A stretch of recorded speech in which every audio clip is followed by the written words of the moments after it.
Bonjour à tous, bienvenue sur un nouvel épisode Les Héros de la Vente. Aujourd'hui, j'ai le plaisir d'accueillir Jérémy Valère. Jérémy, salut. Salut Alexandre, je suis super content d'être là, merci pour l'invitation. Ouais, moi aussi, très heureux de t'accueillir dans le podcast. Alors Jérémy, est-ce que tu peux expliquer aux auditeurs pourquoi aujourd'hui c'est intéressant de t'écouter sur les sujets de la vente?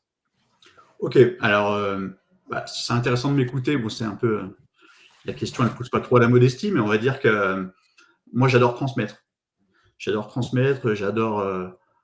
justement donner plein d'informations, j'adore suivre les gens et du coup j'ai créé pour ça le Bon Équipier en début d'année 2025 pour justement accompagner les PME et les indépendants sur vraiment deux offres différentes sur l'acquisition de prospects. Donc le but, c'est vraiment ça, c'est acquisition de prospects qualifiés et notamment via LinkedIn. Donc on va en reparler plus tard, j'imagine. Et pour te dire, en parallèle, je te disais que j'aimais bien transmettre. En parallèle, je suis intervenant, donc je donne des cours dans des structures comme l'IUT, comme le CNAM, donc à des étudiants. Donc vraiment, j'aime beaucoup ça. C'est pour ça que j'ai voulu créer ces offres-là, pour te dire si je te raconte un petit peu mon parcours en 2 minutes. Avant, j'étais dans une Vas-y. agence de marketing digital. J'étais chez Alix & Co. C'est une agence de marketing digital entre Roanne et Saint-Étienne dans la Loire, pour ceux qui connaissent. Et j'ai commencé community manager et après chef de projet. Donc en fait, on déployait des stratégies digitales pour des PME. Et on a commencé il y a 6 ans, en 2019, à avoir pas mal de demandes sur de la formation LinkedIn, notamment formation en entreprise et coaching individuel. Et donc c'est là en fait où j'ai commencé à développer des offres là-dessus, de l'accompagnement, de la formation, etc. Et puis en fait ça m'a plu, j'ai adoré ça. Donc ça m'a emmené jusqu'à aujourd'hui, jusqu'à quitter l'agence pour monter mes propres offres et développer tout ça, quoi. Bah, écoute, merci beaucoup, Jérémy, pour cette intro. Alors, tu as un peu teasé le sujet, hein. Aujourd'hui, on va parler de LinkedIn et notamment d'une méthode dont tu voulais nous parler, hein, qui est la méthode PIL. Donc, tu vas nous expliquer ce que c'est et on va expliquer aux auditeurs comment on a structuré l'épisode. Pourquoi tu voulais nous parler de cette fameuse méthode? Alors, la méthode PIL, moi, si je voulais en parler, c'est parce qu'en fait, tous mes accompagnements sont articulés autour de cette méthode PIL. En fait, pour t'expliquer la genèse de cette méthode, je t'ai dit que avant, j'accompagnais des PME quand j'étais en agence. Et quand j'ai commencé à devoir monter des formations et des accompagnements sur la partie LinkedIn, en fait, je me suis appuyé d'un livre qui s'appelle Social Selling, que j'ai d'ailleurs sous les yeux, tu vois, je peux même le montrer, hein, qui s'appelle Social Selling de Sophie Atia. Donc, Sophie Atia, elle gère une agence à Lyon qui s'appelle Litsa. Et en fait, elle avait, alors je ne sais pas si c'est elle qui l'a créée exactement, en tout cas, c'est la première à en avoir parlé, il me semble, la méthode Pepsi. Et la méthode Pepsi, en fait, c'est le P de profil, le E de étendre son réseau, le P de publication, le S de stimuler son réseau et le I de indicateur. Donc voilà, c'est une méthode long terme pour être plus visible sur LinkedIn et acquérir des prospects. Et donc moi, j'ai commencé à utiliser cette méthode, je l'ai pris en main, etc. Et plus j'avançais, plus je faisais d'accompagnement et plus je prenais aussi moi de l'expérience sur LinkedIn et sur les retours que j'avais de mes clients, plus en fait je modifiais un petit peu. Je modifie un petit peu la méthode Pepsi et notamment sur la partie automatisation qui n'existait pas dans la méthode Pepsi. Et en fait, à cette période-là, tu vois, 2019, c'est là aussi où on a commencé à avoir arrivé pas mal d'outils comme Wallaxy, que tu dois connaître. Euh, donc, il y a eu un peu cette émergence-là des outils d'automatisation et j'ai commencé à vraiment l'intégrer totalement dans mes formations parce qu'en face de moi, j'avais des PME, des gens qui n'ont pas le temps. J'avais soit des directeurs, enfin des dirigeants, soit des commerciaux qui, effectivement, doivent prospecter, mais souvent, c'est 10-20% de leur travail. Donc, la partie automatisation était ultra importante pour gagner du temps sur certaines étapes. Donc, en fait, quand je me suis lancé avec le Bon Équipier là, en début d'année, j'ai voulu, on va dire, créer, je ne sais pas si créer c'est le bon mot parce que je m'appuie quand même sur une méthode existante, mais voilà, développer ma propre méthode qui s'appelle la méthode PIL, P-I-L-E-S, du coup. Ok, donc tu as pris une méthode éprouvée, donc la méthode Pepsi, tu Ouais. as rajouté notamment la brique automatisation et tu as créé cette méthode Pills. Donc on va justement expliquer aux auditeurs en quoi ça consiste. Donc on a structuré l'épisode en 4 parties. On va parler d'abord du profil LinkedIn, comment l'optimiser, de la fonction recherche qui est souvent sous-estimée sur LinkedIn. Ensuite, on va expliquer aux auditeurs comment trouver des thématiques qui peuvent leur donner envie et les aider à vendre. Et enfin, on reparlera de l'automatisation pour scaler ce qu'on a pu tester avant. C'est bien ça, Jérémy, je ne me trompe C'est pas. tout à fait ça. Ouais, c'est parfait, c'est parfait. Ok. Alors, première partie, tu voulais nous parler du profil LinkedIn qui est souvent sous-exploité par les utilisateurs de LinkedIn. Est-ce que tu peux nous expliquer ce que toi, tu conseilles à tes clients? Oui, bien sûr. Donc ouais, effectivement, dans la méthode PIL, déjà pour décrire ce que c'est, parce que finalement j'ai décrit Pepsi mais pas PIL, rapidement, PIL c'est donc le P de profil, le I de inviter les bonnes personnes, donc on va en parler quand on va parler de la fonction recherche, le L pour ligne éditoriale, donc on va aussi en parler notamment sur la partie thématique, le E de exécuter des automatisations, donc là c'est notamment une des briques qui manquait dans la méthode Pepsi, et le S de stimuler son réseau, qu'on peut aussi remplacer par le S de setting, le setting LinkedIn, pour ceux qui connaissent ça et pour ceux à qui ça parle. Et donc là-dedans, la première étape, c'est le profil. Et le profil, c'est vraiment la pierre angulaire. C'est que dans la méthode PIL, on veut justement amener, notamment, et il n'y a pas que ça, mais du trafic sur son profil LinkedIn. Et donc pour ça, il faut que le profil LinkedIn soit optimisé. Donc quand on est dans le cadre de l'acquisition de prospects, donc c'est pas le cas de tout le monde, hein, mais ceux qui veulent vraiment utiliser LinkedIn pour aller chercher des prospects, eh ben, il faut que le profil soit vraiment une page de vente.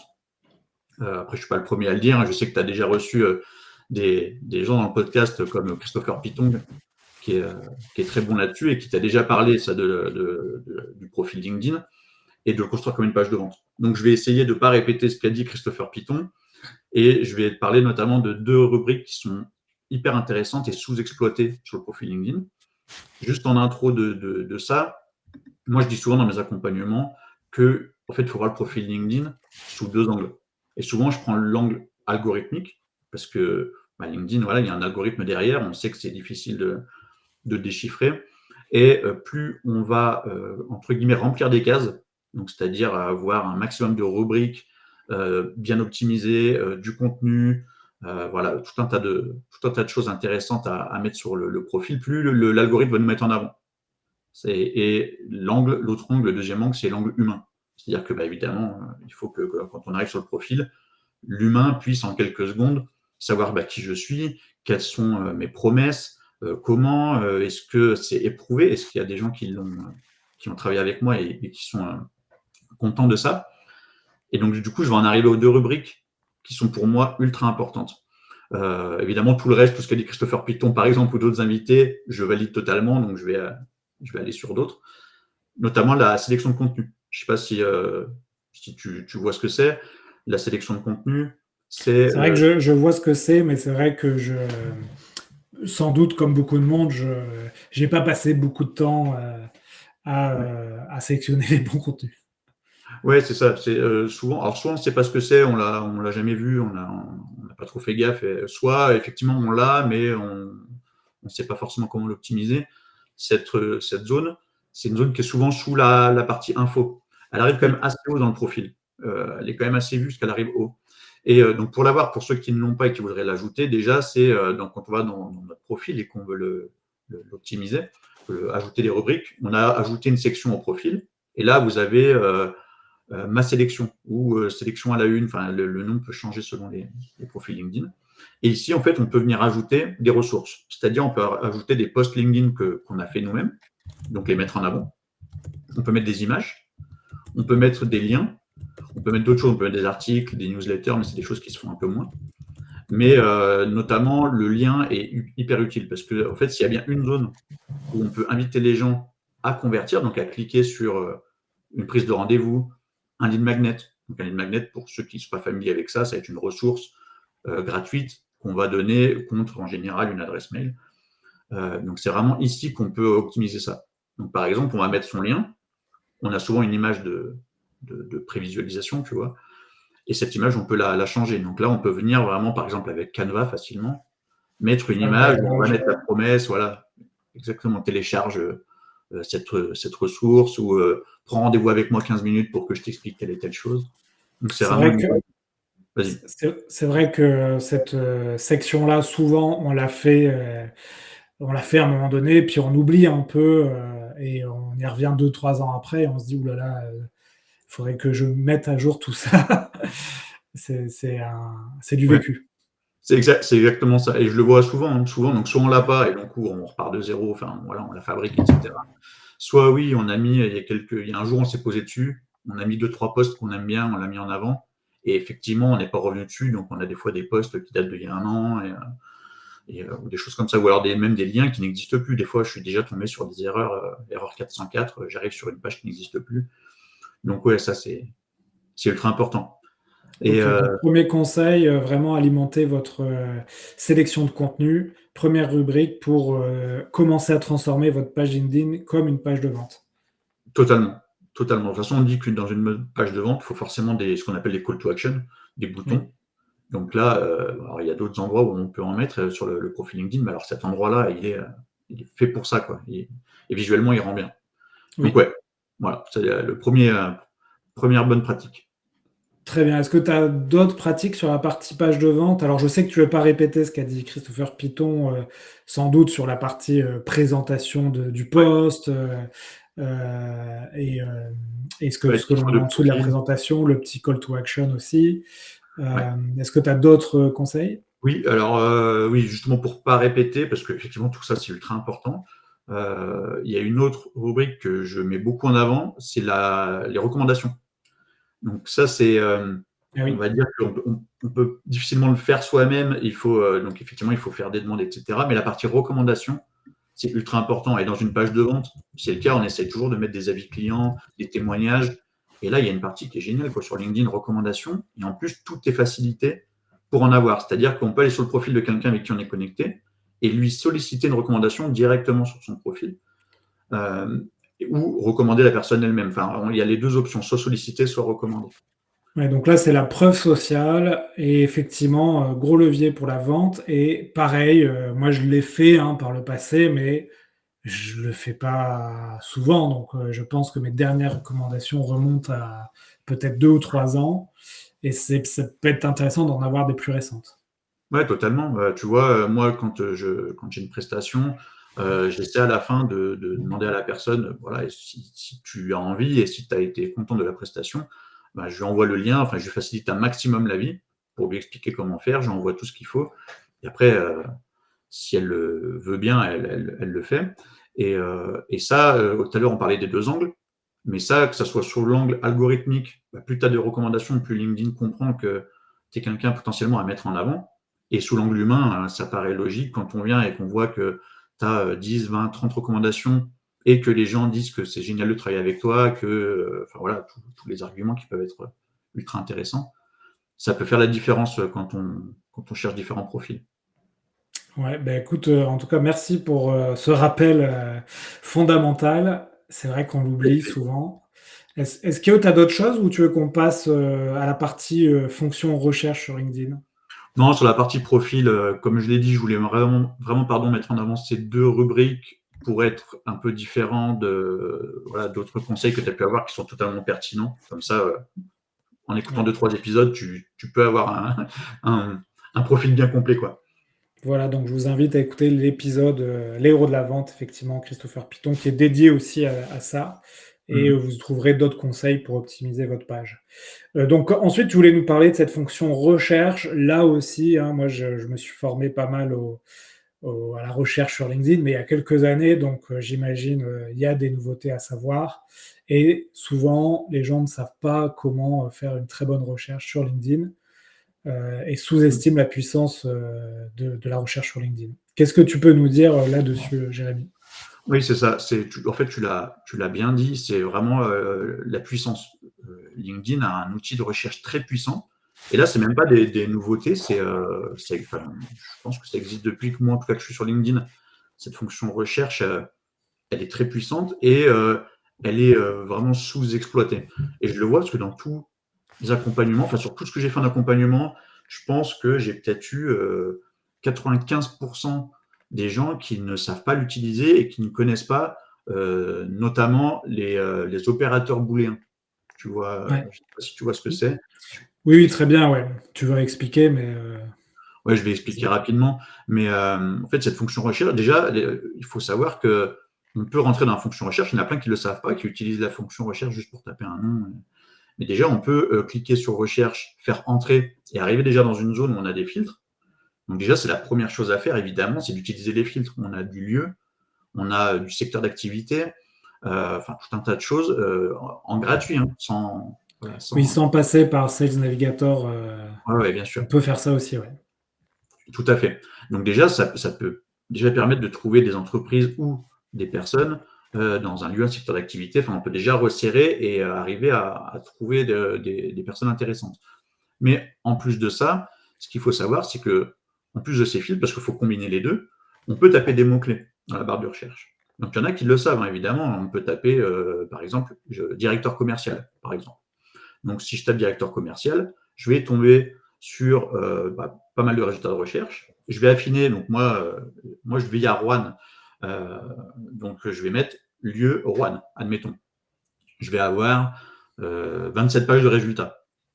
Et dans ces 27 pages de résultats, en fait, j'ai effectivement des directeurs commerciaux, mais je vais au bout d'un moment, parce que souvent c'est trié par pertinence, quand je vais arriver sur des pages 4, 5, 6 et plus, je vais tomber sur des personnes qui ne sont pas du tout directeur commercial. Parce qu'il y a le mot directeur quelque part, il y a le mot commercial ailleurs dans le profil. Donc pour ça, on peut encore resserrer et utiliser ce qu'on appelle justement les opérateurs booléens. C'est quelque chose qui existe depuis très longtemps hein, sur Google. Ça fonctionne aussi. C'est des petits mots-clés en anglais qu'on va ajouter, par exemple, donc c'est or, and, or, not et les guillemets. Donc, par exemple, directeur commercial, si je lui mets des guillemets, là, d'un coup, sur la même recherche, sur One, par exemple, hein, les gens peuvent faire le test chez eux, on va passer peut-être de 27 pages à 9, par exemple. Oui, donc là, il prend vraiment les gens qui ont mis dans leur profil ce mot-là. C'est ça, parce qu'en fait, les guillemets permettent de demander à LinkedIn l'expression exacte. Donc là, je veux vraiment avoir directeur commercial écrit en toutes lettres, n'importe où dans le profil. Et je précise bien n'importe où dans le profil, parce que ça ne veut pas dire non plus que c'est dans l'intitulé de poste actuel. Donc ça peut être aussi Oui, le poste précédent ou n'importe où dans la rubrique info, etc. Donc, on peut avoir des erreurs, entre guillemets, ça peut être dans un poste précédent, mais ça resserre énormément la recherche. Vous pouvez faire le oui. test, hein, je crois que je l'ai fait l'autre jour, on doit passer de 27 pages à 9 pages déjà, Ouais. c'est énorme. Et après, une fois que tu as mis ces guillemets, effectivement, tu peux ajouter les notions de and, donc et, or, et, Ouais. ou Et not, donc, quelque chose. Et donc là, on va vraiment affiner si on veut trouver un directeur commercial et autre chose, c'est ça. un directeur commercial ou un responsable marketing, etc., etc. Exactement, et surtout sur des postes, par exemple, enfin, sur des décideurs, surtout, Ouais. enfin, on ne sait jamais si on tape directeur général, CIO, PDG. Donc là, on peut mettre PDG, hors CIO, hors directeur général, entre guillemets, pour avoir la recherche exacte. Et du coup, là, on affine un petit peu, où on peut avoir directeur commercial, entre guillemets, end, je sais pas, end chimie, ou enfin n'importe quel mot-clé, qui Le pourrait nous secteur, ouais. resserrer. Après, c'est l'imaginaire et c'est ce qu'on en fait, quoi, après, qui va changer tout ça. Très bien, donc ça permet de tester aussi. Là, tu as donné des billes pour tester directement sur LinkedIn en fonction de vos cibles. Mhm. Et comme ça, vous verrez un peu la puissance de cette recherche, encore une fois, sur la version gratuite de LinkedIn. Ouais, tout à fait. Tout à fait. Et après, faut vraiment essayer de. Le tout, c'est de réfléchir après à ce qu'on en fait, quoi. Par exemple, quand on va chercher des commerciaux ou des directeurs commerciaux, souvent on a des postes d'assistants. Et moi, j'ai des clients qui me disent non, moi, je veux pas cibler les assistants. Donc là, tu mets note assistant. Ça t'enlève tous les profils dans lesquels il y a le mot-clé assistant. Très bien. Est-ce que tu as d'autres choses sur cette fonction de recherche ou on passe à la partie thématique? Oui, on peut passer à la partie thématique parce que voilà, je pense que la partie recherche, voilà, les gens essaieront chez eux et c'est déjà une des choses que les gens ne connaissent pas, donc ils pourront expérimenter. Parfait. Donc, tu voulais nous expliquer aussi comment trouver les bonnes thématiques pour vendre et pour donner envie. Vas-y, on t'écoute. Quelle est Ouais. ta secret sauce? Eh ben, ouais, ouais, tout à fait. Bah, je sais pas si c'est une secret sauce, mais en tout cas, j'ai aussi par expérience accompagné beaucoup de PME qui me disaient ouais, mais moi, t'es gentil, mais en fait, j'ai pas d'idée, j'ai rien. Moi, j'ai un petit atelier, j'ai pas grand-chose à dire sur LinkedIn. Comment je peux avoir un calendrier éditorial complet sur plusieurs mois, un an, 2 ans, etc. Parce qu'on est d'accord que pour faire des publications, oui, il faut une thématique. Et après, effectivement, il faut écrire, donc c'est ce qu'on appelle le copywriting, et il faut un visuel, une photo, etc. Mais souvent, avant de réfléchir au texte et à la photo, c'est de la thématique qui pose problème. Et j'en ai vraiment eu des qui me disaient, moi, j'ai pas du tout d'idée. Et après avoir levé des barrières, après avoir essayé d'accompagner ces personnes-là là-dessus, après, ils ont publié pendant 2 ans. Donc, il y a juste des petites choses à aller chercher. Et moi, ce que j'aime bien faire, c'est prendre un tableau. Donc j'en ai un d'ailleurs, pour ceux qui veulent, il faut rester jusqu'à la fin de l'épisode, je l'offrirai, ce tableau avec d'autres choses. Mais j'ai un tableau dans lequel j'aime bien mettre plusieurs thématiques. Donc très simple, hein, par exemple 4-5 thématiques, donc la vie de l'entreprise par exemple, déjà mes produits ou mes offres. Et après ça peut être d'autres choses, ça peut être de la législation, enfin voilà, on va vraiment chercher des thématiques principales sur lesquelles on va vouloir écrire, informer les gens. Ces thématiques, on peut très très très facilement les découper en sous-thématiques. Donc par exemple, quand on va dans la thématique vie de l'entreprise, on peut facilement se dire, OK, dans la vie de l'entreprise, on a quoi? On a des réunions, des séminaires, des formations internes, on a des recrutements, enfin voilà, on peut tout de suite découper comme ça en sous-thématiques. Et dans chaque sous-thématique, on peut encore redécouper en différents angles, ou principalement en angle, on va dire. Donc par exemple, quand je suis dans la partie recrutement, je vais pouvoir découper en 2-3 angles, comment se passe mon processus de recrutement, je vais parler des nouvelles arrivées, enfin voilà, on peut comme ça découper. Et rien que là, on se rend compte que, OK, j'ai déjà finalement 7, 8, 9, voire plus, 10, 15, 20 idées par thématique. Et en fait, très très vite, on arrive à construire un tableau. Et souvent, quand je le fais, moi, avec le client, en fait, rapidement, ensemble, on arrive à venir remplir 10, 20, 30, 50, 100 cases facilement. OK. Donc Donc, c'est ce tableau-là, effectivement, tu nous le passeras à la fin de l'épisode. ouais, Et j'imagine que en plus, maintenant, avec les outils IA, ça permet de remplir chaque case de thématique avec des idées, voire un peu plus, des posts structurés qu'on va retravailler, sinon on voit que c'est de l'IA qui a écrit. mmh, Mais ça permet quand même rapidement d'avoir un calendrier éditorial pour quelqu'un complètement. qui ne sait pas forcément par où commencer. Complètement. Et comme tu dis, avec l'IA, c'est génial parce que tu peux y aller comme ça par briques. Tu dis à l'IA, OK, moi je fais ça. Enfin, voilà, faut avoir des bons prompts, il faut prendre le temps, hein. L'IA, c'est bien, mais il faut savoir bien l'utiliser. Ouais. Et moi, je l'ai fait il n'y a pas longtemps avec un client qui est ingénieur en bâtiment. Et voilà, on lui a demandé de nous donner des grandes rubriques. Ça lui convenait bien. Il nous a donné plein d'idées qu'on n'avait même pas eues sur son parcours de vie, son parcours en tant qu'ingénieur. En plus, il est parti vivre au Mexique, donc il explique pourquoi il est parti au Mexique et comment il arrive quand même à bosser avec des Français tout en étant au Mexique. Enfin voilà, il y a tout un tas de suggestions qui sont hyper intéressantes et on peut remplir un tableau, mais c'est presque infini après. Ouais, après on peut décliner, effectivement. Tout à fait. OK, merci. Et justement, en parlant d'outils, d'IA et cetera, tu voulais aussi nous parler de l'automatisation parce que là, on a posé, on va dire, les bases, hein, pour Mmh. avoir, un bon profil LinkedIn, ne pas se perdre de temps dans la fonction recherche. Pareil sur la fonction, thématique pour créer des posts. Et là, on va parler plutôt d'automatisation. Qu'est-ce que tu peux nous dire aujourd'hui sur, les outils d'automatisation, sur LinkedIn? Ouais, alors oui, en fait, comme tu l'as dit, on pose des briques et en fait, au bout d'un moment, on a trouvé les bonnes personnes. Donc la bonne pratique, c'est d'aller les ajouter dans notre réseau. Donc on les ajoute. Quand on les ajoute, on va attendre de voir qui accepte nos invitations ou pas. Et quand on a des acceptations, eh ben, une des bonnes pratiques, c'est de pouvoir commencer à rentrer en conversation avec ces gens-là. Donc après, il y a tout un tas de techniques, hein. On évite les conversations un peu brutales et un peu vendeuses au premier message. On Mais essaye d'être plus, sur une approche conversationnelle effectivement, Là, vous pouvez faire de l'A/B testing, hein, vous pouvez faire une approche commerciale sur certains profils, une approche conversationnelle. En général, bon, ça dépend les secteurs, mais en général, vous aurez un peu plus de résultats sur une approche Ouais. conversationnelle. Ouais, c'est vrai que maintenant, on le sait, il y a de plus en plus de monde sur LinkedIn, de plus en plus de prospection, de plus en plus de gens qui sont sursollicités, notamment tout ce qui est profil de dirigeants.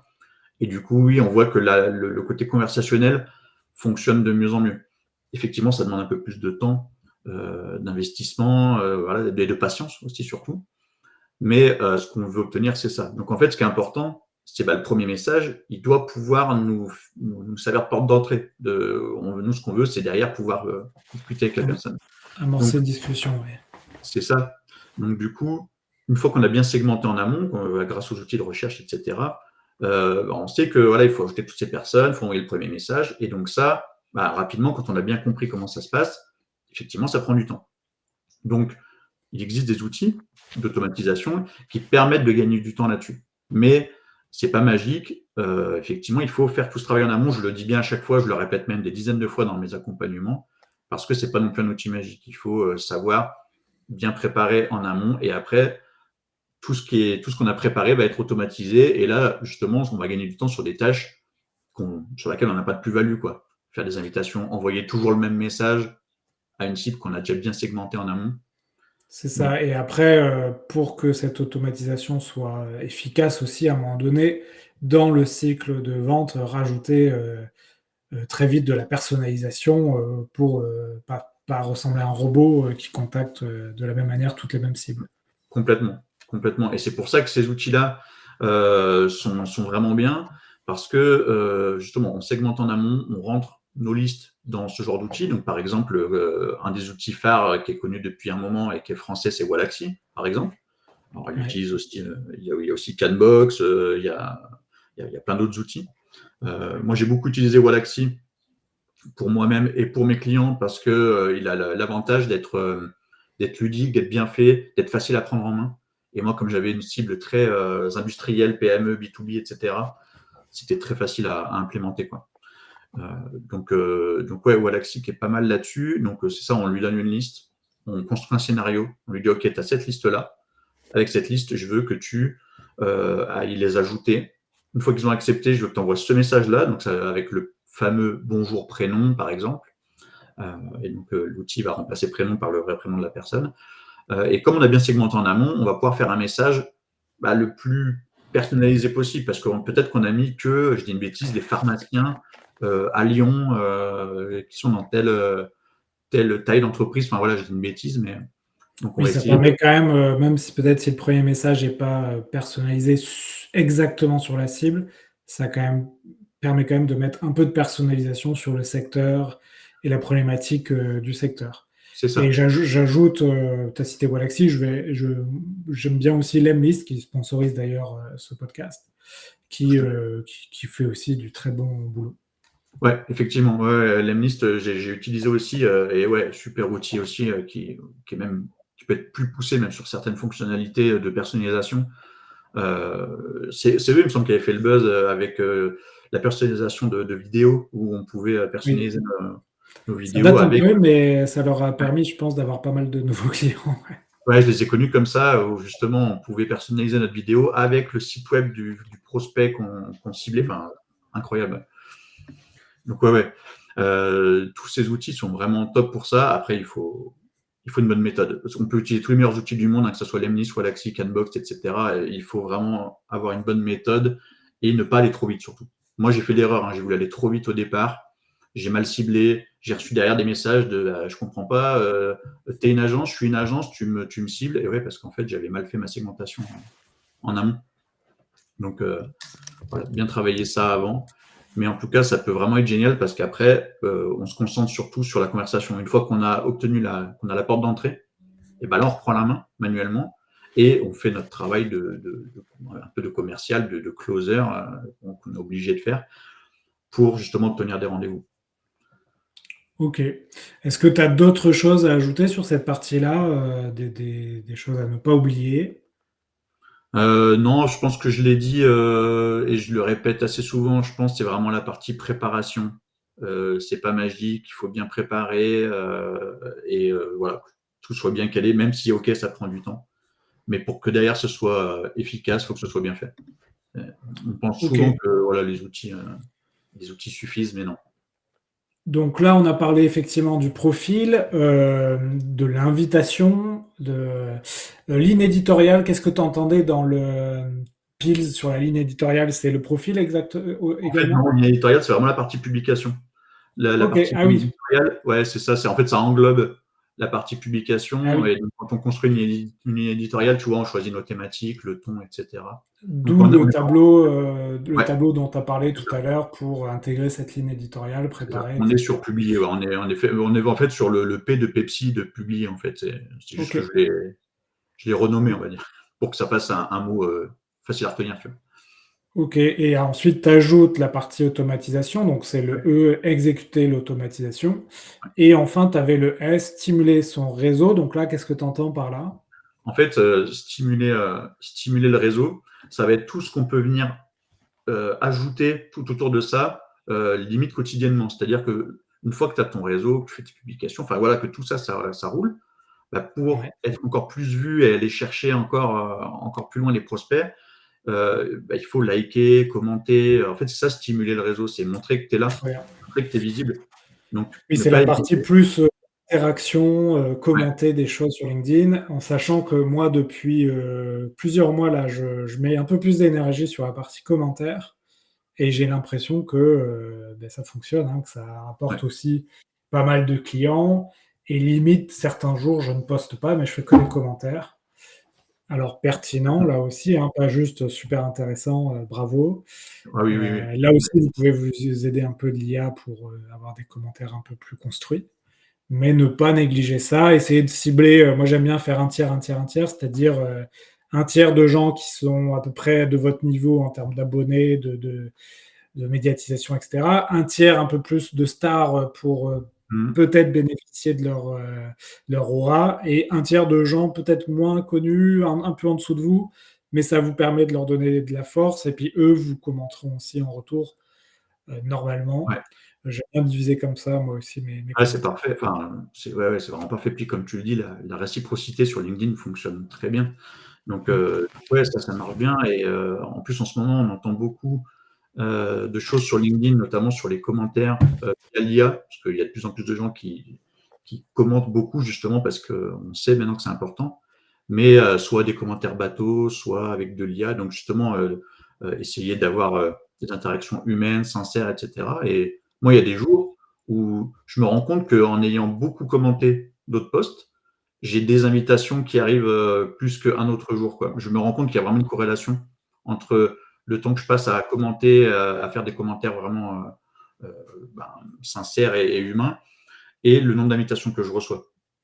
Oui et Donc, puis si vous pouvez même essayer des approches un peu, donc encore une fois conversationnelles, via les commentaires, si c'est pertinent et cetera. Ça peut créer des discussions avec vos prospects et complètement. ensuite vous rentrez plutôt dans une approche un peu plus commerciale. C'est ça. C'est ça, et ça rejoint, tu vois, je disais en intro que le S c'était stimuler son réseau, mais qu'on peut aussi en faire un S de setting. Et le setting LinkedIn, c'est un peu ça, c'est justement rebondir sur des interactions, notamment, ça peut être des visites de profil, ça peut être des commentaires, etc., sur tes posts ou même sur ceux des autres, pour essayer de faire un peu brise de glace, pour essayer d'avoir un sujet à amener dans la conversation. J'ai vu que tu avais commenté mon post sur telle et telle chose, et hop, tu enclenches une conversation. On est vraiment là-dedans, quoi. Ouais, exactement. Est-ce que selon toi, on est à peu près 35 minutes d'interview? Est-ce que selon Mhm. toi, on a, fait un bon panorama de la méthode PILS ou tu as d'autres choses que tu aurais oublié d'ajouter? Moi, je pense qu'on a bien fait le tour. On a eu le temps de parler des 5 lettres. C'est le plus important. Évidemment, on pourrait en parler 3 heures, hein, mais non, je pense qu'on a bien fait le tour de tout ça. Parfait. Ben écoute, si tu veux bien, on passe aux questions de la fin. Avec Donc les plaisir. 4 questions que je pose à tous les invités. Donc Jérémy, est-ce que il y a une chose sur laquelle tu as passé beaucoup de temps et que je devrais éviter dans l'entrepreneuriat ou la vente? Alors oui, et ce qui est marrant, c'est que j'ai écouté hier ton épisode 189. Donc, il y avait, OK. ouais, avec Lionel Clément, si je dis pas de bêtises. Oui. Et j'ai la même réponse que lui. Donc, c'est marrant, c'est le site web. Donc lui, il disait ça, qu'il avait passé du temps sur son site web et qu'il voilà, il regrettait un petit peu aujourd'hui. Moi, c'est un peu pareil.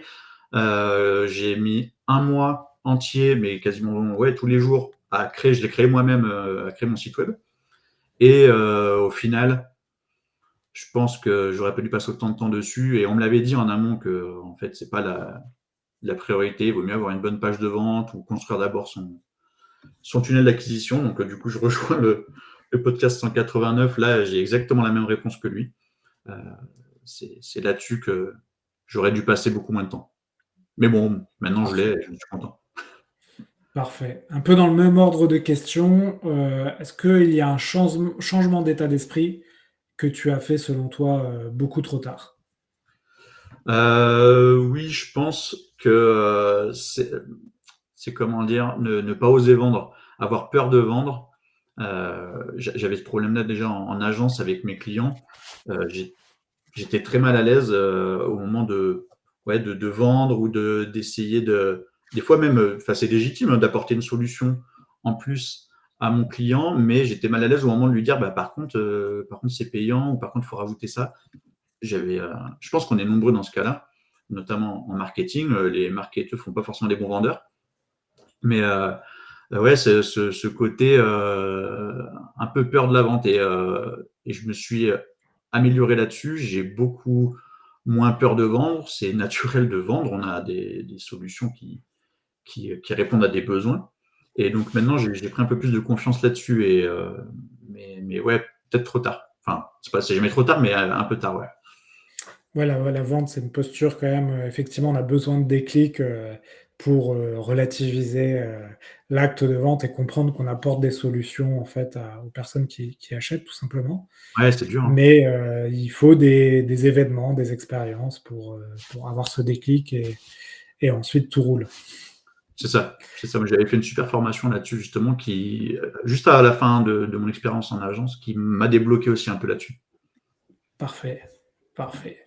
Jérémy, une question un peu plus triviale, est-ce qu'il y a un achat de moins de 100 € qui t'a changé la vie, que ce soit personnel ou professionnel?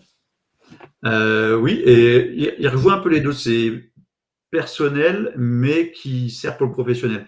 C'est un bandeau, comment on appelle ça, un bandeau écouteur, tu vois, un bandeau que tu peux utiliser pour le sport ou pour la nuit, par exemple, enfin, pour t'endormir, avec des écouteurs plats, OK, en fait, qui sont intégrés au bandeau, tu vois. d'accord.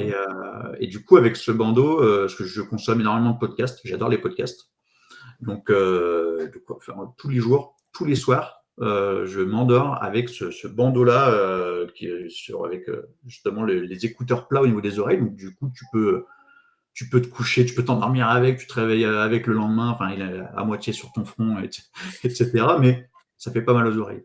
Donc du coup, Je génial. connaissais pas. Ah ouais, tu connais pas? Non, tu peux donner la référence? La marque? Ouais, là, j'ai plus la référence, mais alors, tu sais, ça coûte vraiment pas cher. Tu tapes sur Google, bandeau, écouteur, quelque chose comme ça, tu vas trouver plein de références et franchement, tu en as une quinzaine d'euros qui font très bien le job. Tu, OK. heu, tu connectes ton téléphone en Bluetooth et moi, tous les soirs, mais vraiment tous les soirs sans exception, je me lance un podcast, que ça soit, c'est pour ça que ça rejoint le pro parce que souvent, c'est, bah, du marketing, de la vente et cetera. J'écoute beaucoup de podcasts. Euh, et ça peut être aussi sur du business, du sport, plein d'autres OK. choses. Et donc Super, c'est top, ça rejoint les deux. super, écoute, à tester, notamment peut-être pour ceux qui ont du mal à s'endormir, peut-être des podcasts plus, zen, Ouais. écouter, de l'eau qui tombe, C'est ça, des choses comme ça. exactement. Même pour courir, hein, c'est fait pour courir OK. ou pour la nuit, etc. Ouais. Écoute, parfait, c'est marrant. Hier, j'ai vu, moi, les lunettes, tu sais, pour écouter aussi, pour faire du sport, Ah d'une oui, start-up. Tu mets des lunettes de sport et ça permet d'avoir du son. Mais en j'avais pas conduction, ah oui, vu. en conduction osseuse, Ouais, ouais. exactement, ouais, comme les méta de Ray-Ban, mais j'avais pas vu ce bandeau. Ah ouais, le bandeau, c'est tout bête en plus, donc, génial. Ok, Et ça coûte pas cher, donc ça à la portée de tout le monde. super. Écoute, on va tester ça. Dernière question, Jérémy, si tu peux inviter quelqu'un sur le podcast, tu me proposes qui? Alors, je pense à quelqu'un que je connais pas personnellement, enfin, je dis ça, mais j'ai déjà fait une visio avec lui. Je sais pas si tu vois qui c'est Mathis Clouet. Non. Je sais pas si tu vois, c'est un jeune qui a 20 ans, qui a fait pas mal le buzz récemment, parce qu'il est très présent sur YouTube, sur LinkedIn, etc. Et il fait justement un peu comme moi, il est sur de la prospection, enfin sur la prospection, notamment LinkedIn, mais pas que, sur du tunnel de conversion, etc. Et donc il est jeune, il est à Dubaï et il est hyper intéressant parce qu'il est plein d'énergie, il a des concepts bien à lui qui sont assez forts. On l'a déjà vu dans pas mal de vidéos. Il traîne aussi un peu avec Oussama. Je crois qu'il je crois qu'il est pas, enfin, il a fait des choses avec lui, etc. Enfin, voilà. En tout cas, moi, je le trouve super intéressant. J'ai déjà fait une visio avec lui où il m'a aussi débloqué certaines choses. Voilà. Donc, je pense que ça peut être un bon invité pour toi et il sera super intéressant. Bah, écoute, ça marche, je lui proposerai. Jérémy, avant de se quitter, tu voulais offrir quelque chose aux auditeurs qui ont écouté le podcast jusqu'à la fin. Est-ce que tu peux nous Complètement. dire ce que c'est? Ouais, eh ben, avec plaisir. Alors, ce que je propose, c'est que tous ceux qui écoutent le podcast, s'ils veulent, viennent m'ajouter sur LinkedIn et alors ils viennent en message privé et ils me disent, ils me mettent héros de la vente, tu vois, une espèce de code, une espèce de mot de passe. Ils me disent héros de la vente et je peux leur envoyer. Donc j'ai prévu 3 ressources que je leur envoie. Donc j'ai le tableau dont j'ai parlé tout à l'heure pour choisir ces thématiques. Donc il y a un exemple dedans, donc après ils peuvent remplacer les exemples par leur thématique, donc pour trouver 100 idées, une centaine d'idées. J'ai une ressource pour avoir 170 idées de post LinkedIn. Donc voilà, il y a tout un tas de thématiques, mais c'est plus des idées assez précises. Donc pour ça, et en restant dans la partie publication, j'ai aussi une ressource avec 4 techniques de copywriting. Donc c'est des techniques d'écriture pour écrire des posts LinkedIn. Donc comme ça, avec ces 3 ressources, ils vont pouvoir justement avancer sur la partie ligne éditoriale. Donc tout ça, je leur offre donc au moment où ils m'écriront. Et en bonus, je leur offre un code promo de moins 50% sur ma formation LinkedIn. En fait, j'ai une formation en ligne qui, au moment où on enregistre le podcast, est même pas encore sortie. Elle sort le 2 octobre. Et donc, elle va sortir avec un prix de lancement assez compétitif sur la partie, tout ce qu'on a dit là, la méthode pile. Et il y a un petit peu de positionnement aussi. Enfin, voilà, c'est assez complet sur la partie prospection. Et donc, je leur offrirai un code promo de 50% avec ça. Donc, ils auront à la fois du gratuit et à la fois voilà, s'ils veulent, le code promo. Bah, écoute, parfait, Jérémy, on va mettre ça, dans les notes, du podcast, que vous pouvez retrouver sur toutes les plateformes audio et sur YouTube maintenant, et n'hésitez pas à vous abonner. Jérémy, bah, merci beaucoup pour cet épisode. Si on veut te joindre, j'imagine, on va sur, LinkedIn et on tape ton Honnêtement, prénom, ton LinkedIn, nom. je pense que c'est là où je suis le plus réactif. Donc, ouais, vous m'ajoutez sur LinkedIn, vous m'écrivez, il n'y a pas de souci, j'essaie d'être le plus réactif possible. Donc, je pense que c'est le bon canal. Bon, bah, écoute, parfait, merci encore pour toutes les astuces que tu nous as données. On va pouvoir permettre d'optimiser, notre profil LinkedIn et de vendre, mieux et plus vite. Encore merci, Jérémy. À bientôt. Merci beaucoup à toi, Alexandre, hein, c'était super. Et puis, on va suivre tous les autres épisodes. On va s'abonner pour ceux qui ne sont pas encore abonnés. Ouais, avec plaisir. Allez, faites de belles ventes et à très vite. À bientôt.